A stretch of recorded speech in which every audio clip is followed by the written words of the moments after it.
Folks, the Winnipeg Jets are about to hit the road for perhaps their toughest test of the season. A swing through Boston and Washington, where the Jets are going to be really hard pressed to find even a single point. This will close out what has been a busy December and November for the Jets. But you know what? Even if they lose both games, it's been a heck of a ride. We'll take a look at what the Jets will need to defeat the Boston Bruins and Washington Capitals on tonight's episode of Locked On Winnipeg Jets. Or Locked On the Hockey Jets, your daily podcast on the Winnipeg Jets. Part of the Locked On Podcast Network, your team every day.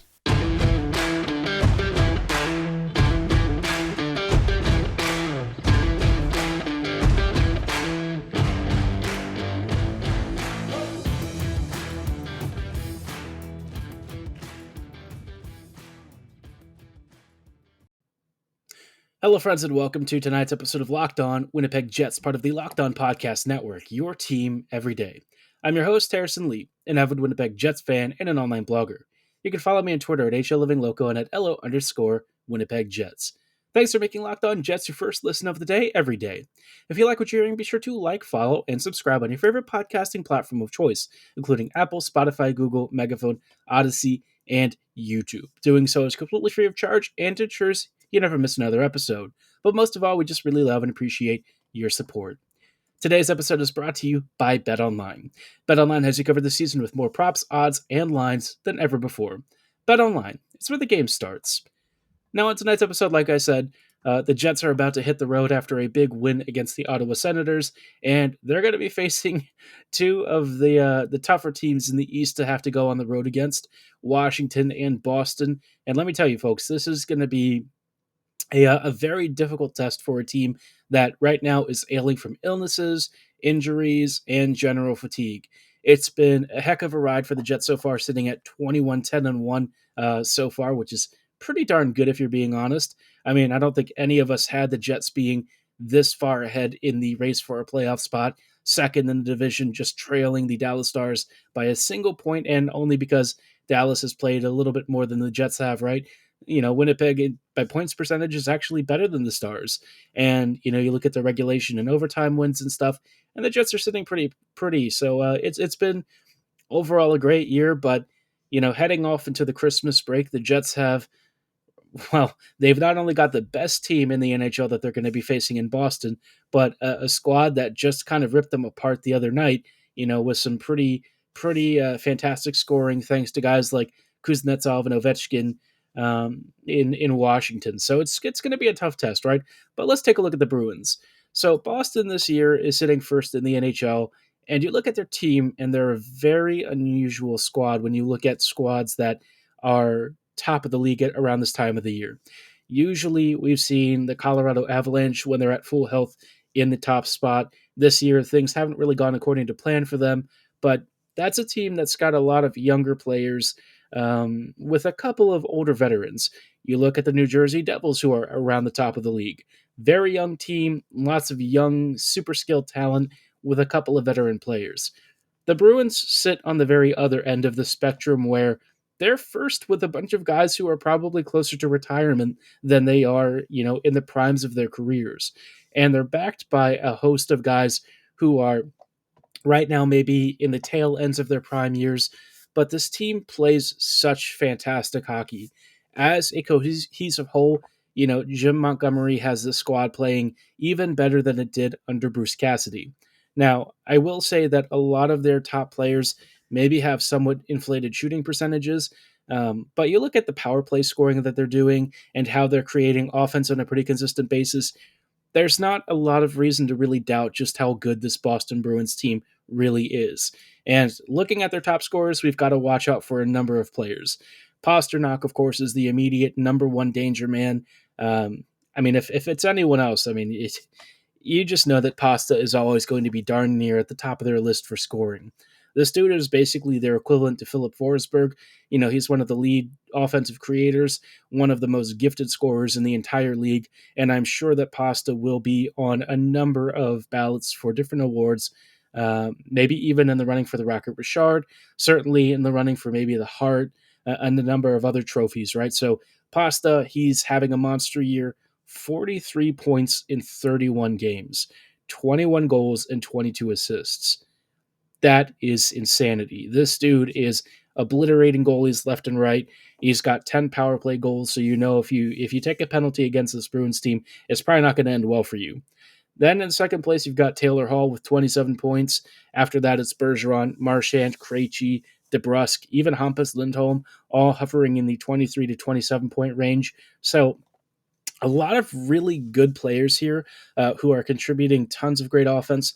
McAvoy, since coming back from injury, has been a force again, and you're getting solid depth contributions from players like Zacha, Coyle, Foligno, and I think it's going to be tough for Winnipeg. Now, I do think the Jets actually match up decently well when it comes to the bottom six, but I think where it's going to be a problem for Winnipeg is trying to stop that top six. I think, Boston's front six players, Marchand, Bergeron, Hall, Pasternak, this is going to be a unit that's almost impossible to shut down. And because Bergeron is playing at such an elite level defensively, Winnipeg is going to have to really stretch the ice quickly. I think the Bruins do have, maybe a little bit of pace issue, but because they're so good at dominating control of the puck, it's generally not been that much of an issue. And so the Jets are going to have to figure out how to get in behind and really stretch the ice, but they're also going to be wary of giving up counters. I think for me, this is probably one of the most automatic schedule losses I could possibly imagine. And it's not because the Jets are a bad team, far from it. It's more like this Bruins team just beats pretty much everyone they face. The Bruins right now have a ridiculous record. They are currently in first with 25-4-2, and I don't know how you stop them. I mean, they have a plus 54 goal differential. They have a ridiculous record. At home, they're darn near perfect. They have 0 regulation losses at home. 0. So yeah, the Jets, if you're asking for a real barometer of where this Winnipeg team is in comparison to the truly elite teams of the NHL, you don't get any better than this squad. And Linus Ullmark for their goaltending has been fantastic. I mean, they're just complete on both sides of the puck. They're complete. So if you want Winnipeg to really feel the pressure of playing truly the class of the NHL, this is it. This is the barometer to get a sense of what the Jets are capable of as a team. And not only are they going to face the Bruins, but the night after, they get a dose of the Washington Capitals. And we'll talk about how the Caps are doing in just a little bit. Before we go any further, though, I do want to shout out our friends and partners at betonline.net. BetOnline is your number one source for all of the sports betting info, stats, news, and analysis you need this season, including trends and odds for professional and amateur leagues. If you're wanting to follow up on college bowl season, they've got you covered with college football news and updates the whole way through.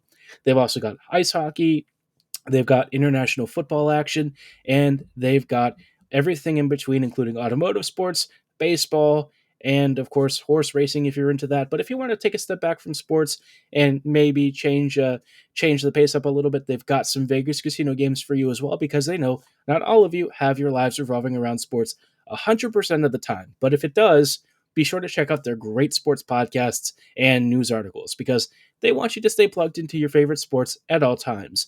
And of course, they are the easiest and fastest way to get your betting fix in. So register for a free account right now on your laptop or mobile device at betonline.net, because BetOnline is where the game starts.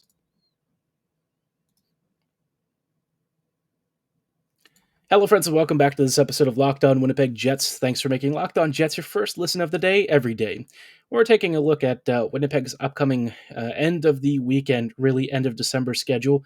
Obviously, they probably will have a couple of games after the 26th, but until then, the Jets have some really difficult opponents closing out this week in Boston and, of course, Washington. So Bruins, I think that's going to be a loss. And again, like I said, not because I think the Jets are bad, but because it's just a tough team to have to go on the road against. They haven't lost in regulation at home. Hellebuck might be a little bit sick. We're going to see if he's going to be in any shape to really play. And Boston, I mean, they're just obliterating every single opponent that they face. So tough. The more winnable game will come against the Washington Capitals, and I say winnable in quotes because, let's be honest, I think the Caps are also a pretty tough opponent on the road. Before we dive into who we should be worried about and how the Caps are doing, just wanted to recommend that you make your second listen Locked On Sports Today. The biggest stories around the sports world in 20 minutes or less are brought to you with instant reactions, game recaps, and Locked On's Take of the Day, all available on Locked On Sports Today, which you can find on your favorite podcasting platforms and YouTube for a free subscription. So please be sure to follow and subscribe right now because we really appreciate your support and hope that you enjoy Locked On Sports Today.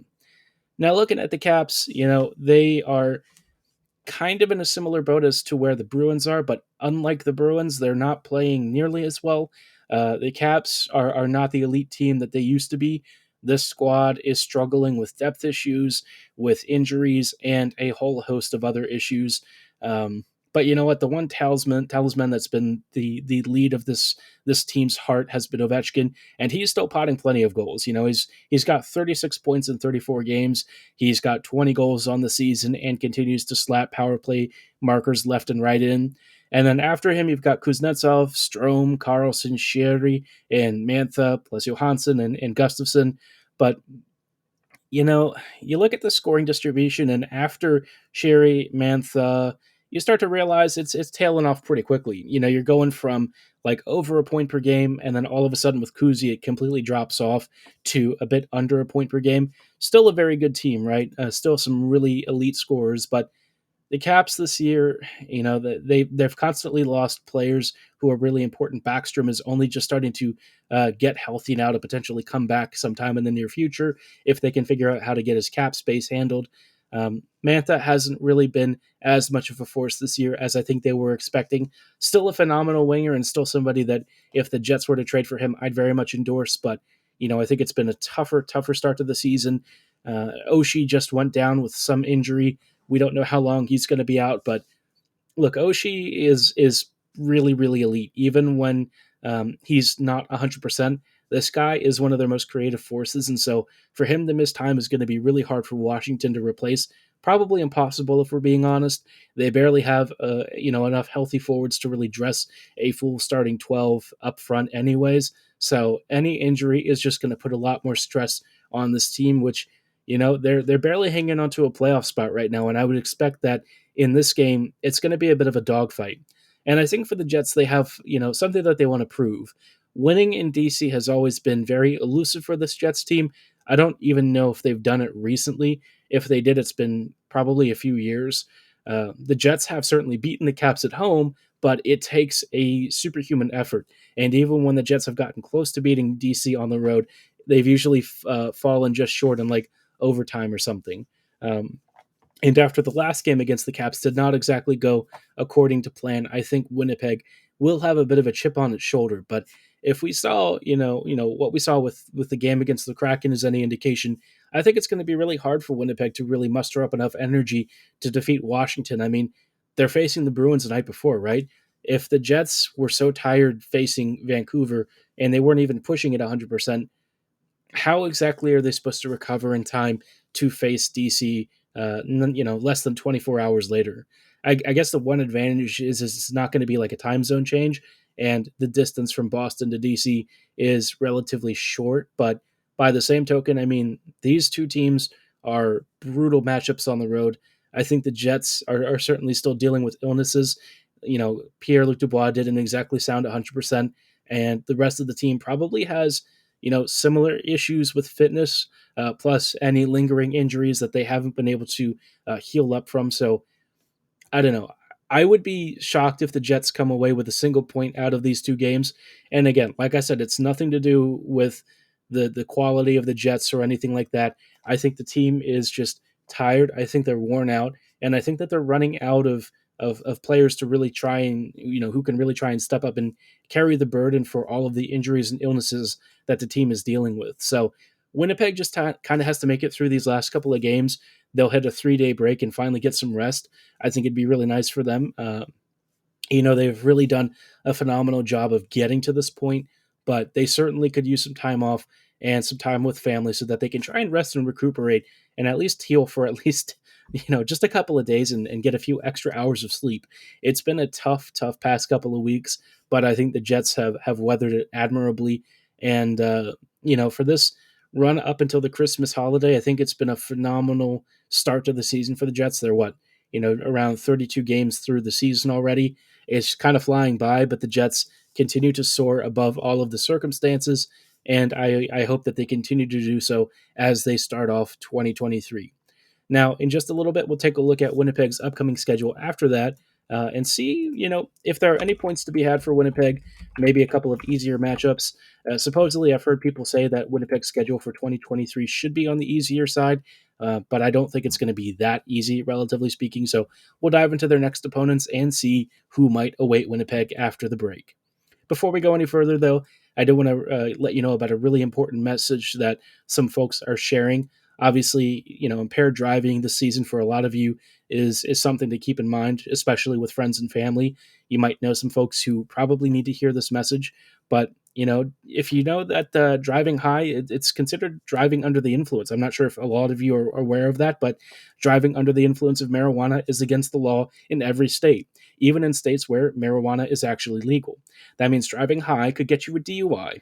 And if you think law enforcement officers can't tell when you're driving high, think again. Your friends can tell, your coworkers can tell, and your parents can tell too. Everyone's going to know, and it's just not something that you really want to be caught doing, right? What makes you think law enforcement officers don't know when you're driving high? They can tell because they can see slowed response time. They can see how your change in perception of time and speed. You might not be able to control your vehicle as carefully, and even if you think you're fine driving while high, you're definitely not. Because the bottom line is, if you feel different, you drive different. And driving high is driving under the influence. So remember, drive high, get a DUI, paid for by the NHTSA.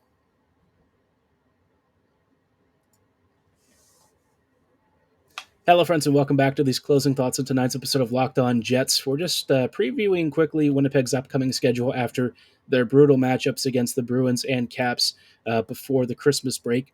The Jets have not an easy schedule, if I'm being 100% honest. But thankfully, the first couple of opponents, at least, they will have some wiggle room to try and squeeze out a win.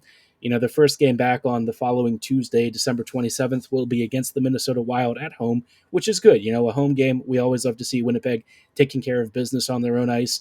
I think the Jets should be able to come away with a victory here, but the Wild actually have been winning a number of games recently. They're on a 5-game win streak, and it seems like their goaltending might have finally turned around. So that could be a problem if Gustafsson in net is, the lead number one goalie that he might actually be for this team. So if the Jets win that game, right, then they've got the Canucks on Thursday, which should be another victory. I think, 1 point out of the Wild game at least would be nice. 2 points out of the Canucks game, definitely a thing that they should probably be coming away with. I think Vancouver is a very soft opponent, relatively speaking, and we've seen the Jets just kind of rip them apart over the past couple of matchups. And then the Jets get the Oilers and Flames. Oilers will be on the road, which is relatively difficult to deal with McDavid, but thankfully the Oilers' goaltending not McDavid level, so the Jets might be able to come away with at least a point there. And then the home game against the Flames on Tuesday, January 3rd, I think is setting up for a good opportunity for the Jets to come away with another victory. I think Winnipeg has all of the opportunities here to potentially get somewhere between, I don't know, maybe 3 out of 6 to 4 out of 6 points. Obviously, they're not going to win all of these games. If they do, that'd be pretty darn fantastic, but I would expect at least a loss there somewhere just because you can't win every single game. There are very few teams that do, and that's like the closest anyone's gotten is Boston this year with their ridiculous 25-4-2 record or whatever it is. But after that, the Jets are going to have some real fun opponents coming through. They're going to be facing the Lightning, the Sabres, who have a ridiculously high-scoring offense, the Pens, who are playing at an elite level, sprinkled in with some, Canucks and Red Wings action. Certainly not teams that you want to take lightly, but that the Jets should be able to handle. And then after that, Winnipeg's got a whole host of other squads. They'll be facing Nashville, Arizona, Montreal, Toronto. So a very interesting mixture of squads coming up over the next few weeks. And I think it gives the Jets a real opportunity to potentially match themselves up against some of the best of the East. I think the Eastern Conference is the one to beat this year. The West is not as good, unfortunately, but if the Jets really want a barometer and a litmus test for where they stand against, squads like Boston, maybe even against Toronto and some of these other teams, this is the opportunity for them to really strut their stuff and put the rest of the NHL on notice that the Jets are back. But I'd be curious to know how many wins you think the Jets might come away with. Let me know in the comments below or at my social medias at HLivingLoco and at LO_Winnipeg Jets. For tonight's episode, though, that is going to be all the time that we have. Before we log off, I just wanted to say, obviously this week, Friday, we're going to be taking off for the holidays. Same with the following Monday. So we'll be back with coverage on following Tuesday. Enjoy the break, and I hope that you all have a wonderful holidays with whomever you want to spend it with. But for tonight's episode, that is going to be all the time that we have. Again, thank you so much for making Locked On Jets your first listen of the day every day. Be sure to make your second listen Locked On Sports today. Peter Bukowski brings you the biggest stories from around the sports world in 20 minutes or less. Get the analysis and opinions before anyone else with our local and national experts and insiders. Locked On Sports Today is available on YouTube and all of your favorite podcasting platforms, so be sure to like, follow, and subscribe right now. And as always, thanks so much for listening. Have a great night, and go Jets go.